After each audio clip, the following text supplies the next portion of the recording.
Hi friends, నేను మీ Shabbir sir. ఈ వీడియోలో ఏపీ డిఎస్సికి సంబంధించి మనం ముఖ్యంగా ఈరోజు 20వ తేదీ ఆప్షన్స్ అయితే ఇస్తామని చెప్పి మన బొత్స గారు కొన్ని రోజుల ముందైతే పేపర్ స్టేట్మెంట్ మరియు వీడియో స్టేట్మెంట్ కూడా ఇచ్చున్నారు కదా. అదేవిధంగా 25వ తేదీ నుంచి మనం హాల్ టికెట్ డౌన్లోడ్ చేసుకోవచ్చు అని కూడా అన్నారు. ఓకే, అయితే ఇది ఇలా ఉండగా ప్రధానంగా వచ్చేసి చాలామంది అభ్యర్థులు, అదేవిధంగా మన ఎమ్మెల్సీ లక్ష్మణ్ గారు వీళ్ళతో కలిసి వెళ్ళి అక్కడ ఈ ఎలక్షన్ కమిషనర్ అయినటువంటి మీనా కుమార్ గారిని అయితే కలవడం జరిగింది. ఓకేనా,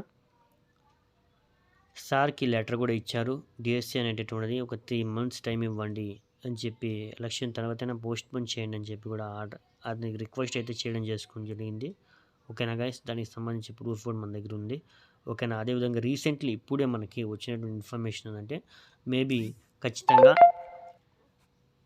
ఈ యొక్క పోస్ట్పోన్ చేసే యోచనలో అయితే ఉన్నట్లు. అదేవిధంగా మీనా కుమార్ గారు వచ్చేసి విద్యాశాఖకి ఈ విధంగా పంపించడం జరిగిందండి లెటర్. ఓకేనా, ఒకసారి చూద్దాము. అంటే ఎలక్షన్ కోడ్ డిక్లేర్ అయ్యింది వినండి మీరు కాబట్టి ఒకసారి పోస్ట్పోన్ చేయండి. సో నాకు యాక్చువల్లీ లాస్ట్ 3 days లో I have received almost 1000 mails. Only దాంట్లో ఎక్కువ మంది పోస్ట్పోన్ చేయండి, కొంతమంది కంటిన్యూ చేయండి అంటున్నారు. నా ఫోన్కి కూడా అట్లీస్ట్ 500 ఫోన్స్ వచ్చినాయి. ఆ పిల్లలు మార్నింగ్ నుంచి స్టార్ట్ చేస్తారు, రాత్రి వరకు వదలరు. సో ఇట్ ఈస్ నా ఎలక్షన్ కమిషన్ డైరెక్షన్స్ ప్రకారం స్టాట్యుటరీ అథారిటీ ఏమైనా ఉంటే, స్టాట్యుటరీ అథారిటీ అంటే యూపీఎస్సీ, ఎస్ఎస్సి, ఏపీపీఎస్సీ వాళ్ళ సంబంధించి అపాయింట్మెంట్ ఎక్కడైనా ఉంటే అది కంటిన్యూ చేసుకోవచ్చు. నాన్ స్టాట్యుటరీ అపాయింట్మెంట్ ఎక్కడైనా ఉంటే అది పర్మిషన్ తీసుకోవాలి. సో ఇది వచ్చిన తర్వాత మేము ఎడ్యుకేషన్ డిపార్ట్మెంట్కి రాసాము.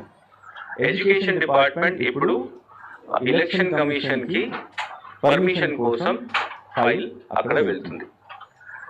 వాళ్ళు అంతా ఎప్పుడు చేశారు, ఎందుకు చేస్తున్నారు, ఏం చేస్తారు, దాంట్లో ఎంతమంది పిల్లలు ఉన్నారు, జస్టిఫికేషన్ రాసేసి ఇప్పుడు నిన్న ఒక స్క్రీనింగ్ కమిటీ ఏర్పాటు చేశాము. సిఎస్ గారి చైర్మన్. సో ఆ స్క్రీనింగ్ కమిటీలో పెట్టి ఈరోజు బహుశా ఉండకపోవచ్చు, రేపు మనం ఎలక్షన్ కమిషన్కి పంపిస్తాము. Election commission if they say yes మీరు చేయండి, then we will have this exam. But election commission if they advise that లేదు మీరు పోస్ట్పోన్ చేయండి, అప్పుడు పోస్ట్పోన్ చేస్తాం.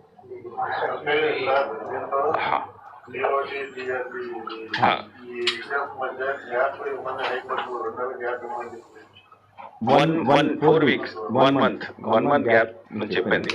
సో వాళ్ళు ప్రస్తుతం అయితే 30th March నుంచి 30th April వరకు చేస్తారు.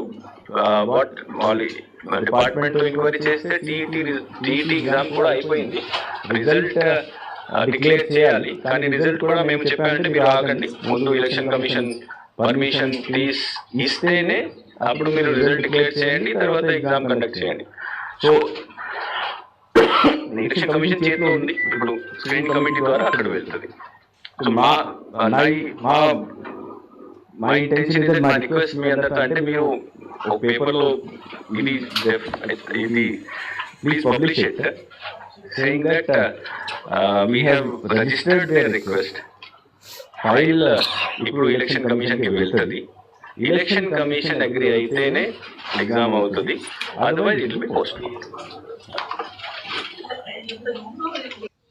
ఇక్కడ మీరు విన్నారు కదా గాయస్, ఇప్పుడే ఇక్కడ మన టీవీలో కూడా ప్రచారం చేస్తున్నారు. కేంద్ర ఎన్నికల సంఘం ఒప్పుకుంటే డిఎస్సి పరీక్ష నిర్వహిస్తామంటున్నటువంటి మన ఏపీ సిఇఓ. ఓకే, కేంద్ర ఎన్నికల సంఘం ఒప్పుకుంటే డిఎస్సి అని చెప్తున్నటువంటి మీనా కుమార్ గారు. ఓకేనా, మన ఆంధ్ర రాష్ట్రానికి సంబంధించినటువంటి చీఫ్ ఎలక్షన్ ఆఫీసర్ అయినా. ఓకే రైట్ గాయస్, ఈ విధంగా మనకి అప్డేట్ అయితే రావడం జరిగింది.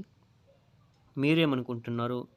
మన ఏపీ డిఎస్సి ఎగ్జామ్స్ గవర్నమెంట్ తెలియజేసినటువంటి ఆ యొక్క తేదీల ప్రకారంగానే షెడ్యూల్ ఏదైతే చెప్పిందో ఈ రోజు నుంచి వెబ్ ఆప్షన్స్ పెట్టుకోవడము, అదేవిధంగా 25వ తేదీ నుంచి డౌన్లోడ్ చేసుకోవడము, 28 నుంచి రాసుకోవడము ఎగ్జామ్స్, అవన్నీ ఆ షెడ్యూల్ పరంగా జరగాలని మీరు కోరుకుంటున్నారా, లేదా మార్చాలని మీరు అనుకుంటున్నారా? ఏంటి దానికి సంబంధించి మీ యొక్క అభిప్రాయం ఏంటి మన కామెంట్ సెక్షన్లో తెలియజేయండి. వీడియోని చూస్తే ప్రతి ఒక్కరు ఖచ్చితంగా ఒక లైక్ చేసి ముందు వరకు షేర్ చేయండి గాయస్. గుడ్ న్యూస్ని లేదా ఈ యొక్క వాల్యుబుల్ ఇన్ఫర్మేషన్ని షేర్ చేయండి. Okay, thank you.